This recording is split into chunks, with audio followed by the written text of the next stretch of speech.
ৰাইজ আপুনি অসমৰ পৰা আহি পেলাই বেংগলোৰত মোৰ নিচিনাকে চাকৰি কৰিব বিচাৰে নেকি? কাৰণ মোক ডিএমত বহুত মানুহে সুধি থাকে কি কেনেকে অসমৰ পৰা আহি পেলাই বেংগলোৰত চাকৰি কৰিব পাৰি। এতিয়া মই আছো যদি আপোনালোকে একদমেই চিন্তা কৰিব নালাগে, কাৰণ মই আজি আপোনালোকক ষ্টেপ বাই ষ্টেপ কম কি কৰিব লাগিব বেংগলোৰত আহি পেলাই চাকৰি কৰিবৰ কাৰণে। এতিয়া বেংগলোৰত আহি পেলাই চাকৰি কৰাৰ আগত আপোনালোকে প্ৰথমতে ডিচাইড কৰিব লাগিব কি কোনটো চেক্টৰত আপুনি কাম কৰিব বিচাৰে। বেংগলোৰত চাকৰি ক্ষেত্ৰত বহুতখিনি চেক্টৰছত আপুনি কাম কৰিব পাৰে, যেনেকে IT, marketing, finance, operation, sales আৰু লিষ্টখন গৈয়ে থাকে।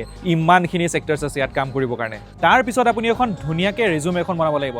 আজিকালি কোম্পানীজবোৰৰ এখন ষ্টেণ্ডাৰ্ড পলিচি থাকে ৰেজুমে বনাবৰ কাৰণে। সেইকাৰণে সেই ষ্টাইলৰ ৰেজুমেখন পাবৰ কাৰণে আপোনালোকে মোক কমেণ্ট কৰি পেলাই ৰেজুমে বুলি লিখি দিয়ক। মই আপোনালোকক সেই ৰেজুমে লিংকটো ডিএম কৰি দিম। এতিয়া ৰেজুমেখন বনোৱাৰ পিছত আপোনালোকে এপ্লাই ক'ত কৰিবনো? এতিয়া এপ্লাই কৰিবৰ কাৰণে বহুতখিনি জব প্লেটফৰ্মছ আছে, যেনেকৈ লিংকডিন, ইনডিড, নকৰি, এইবোৰতো বহুত কিবা কিবি প্লেটফৰ্মছ আছে। কিন্তু মই পাৰ্চনেলি ছাজেষ্ট কৰিম কি আপোনালোকে লিংকডিনৰ পৰা ট্ৰাই কৰক। এতিয়া লিংকডিনত এপ্লাই কৰিবৰ কাৰণে লিংকডিন একাউণ্ট এটা হোৱাটো বহুত জৰুৰী। সেইকাৰণে আপোনাৰ যদি এতিয়ালৈকে লিংকডিন একাউণ্ট এটা নাই, তেতিয়াহ'লে প্লে ষ্ট'ৰ বা এপ ষ্ট'ৰত গৈ পেলাই আপোনালোকে লিংকডিন এপটো ইনষ্টল কৰি ল'ব পাৰে। এতিয়া লিংকডিন একাউণ্টটো ইনষ্টল কৰাৰ পিছত আপোনালোকে তাত এটা একাউণ্ট ক্ৰিয়েট কৰিব লাগিব, য'ত আপোনালোকে চাইন আপ কৰি পেলাই তাত আপোনালোকে ৰেজিষ্টাৰ কৰি ল'ব পাৰে। তাৰ পিছত আপুনি তাৰ চাৰ্চ বাৰত গৈ পেলাই চাৰ্চ কৰিব লাগিব।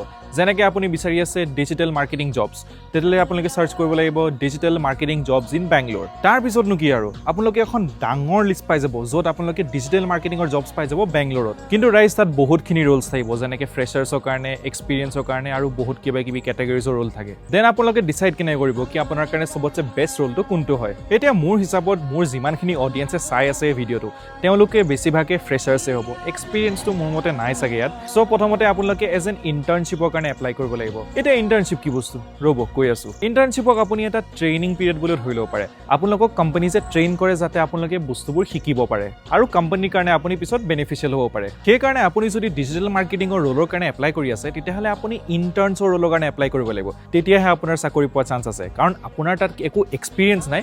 সেইটো কাৰণে আপুনি প্ৰথমতে ইণ্টাৰ্ণছৰ ৰোলৰ কাৰণে এপ্লাই কৰিব লাগিব। কাৰণ আজিকালি কোম্পানীজবোৰে জানেনে কি কৰে, সিহঁতে ফ্ৰেচাৰ্ছ ৰাখিবলৈ একদমেই নিবিচাৰে। সেইকাৰণে তেওঁলোকে এজ এন ইণ্টাৰ্ণ আপোনাক ৰাখিব পাৰে, নহ'লে এজ এন এক্সপিৰিয়েঞ্চে ৰাখিব। আৰু যিহেতু আপোনাৰ তাত একো এক্সপিৰিয়েঞ্চ নাই এই মুহূৰ্তত, সেইকাৰণে আপুনি এজ এন ইণ্টাৰ্ণ কাম কৰিব পাৰে। এতিয়া ইণ্টাৰ্ণশ্বিপৰ পিৰিয়ডটো হৈছে 3 মাহৰ পৰা 6 মাহৰ ভিতৰত। সেইটো কোম্পানী টু কোম্পানী ডিপেণ্ড কৰিব। আৰু আপুনি যদি ইণ্টাৰ্ণশ্বিপত ভাল পাৰফৰ্মেঞ্চ কৰে, তেতিয়াহ'লে তেওঁলোকে as a full time employee আপোনালোকক কনভাৰ্ট কৰি ল'ব।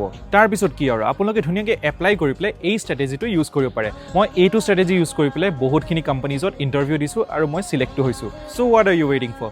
জল্দিকে গৈ পেলাই লিংকডিন একাউণ্টটো ক্ৰিয়েট কৰক আৰু বঢ়িয়াকৈ জবছবোৰত এপ্লাই কৰক। আৰু আপোনালোকে যদি মোৰ ষ্ট্ৰেটেজিটো ইউজ কৰি পেলাই জব পাই গ'ল, তেতিয়াহ'লে মিঠাইৰ ডাব্বা এটা কিন্তু বেংগলোৰত পঠাবলৈ নাপাহৰিব কিন্তু। দিয়ক পিছে আজিলৈ আহিছোঁ। চ' লগ পাম নেক্সট ভিডিঅ'ত। তেতিয়ালৈকে বাই বাই।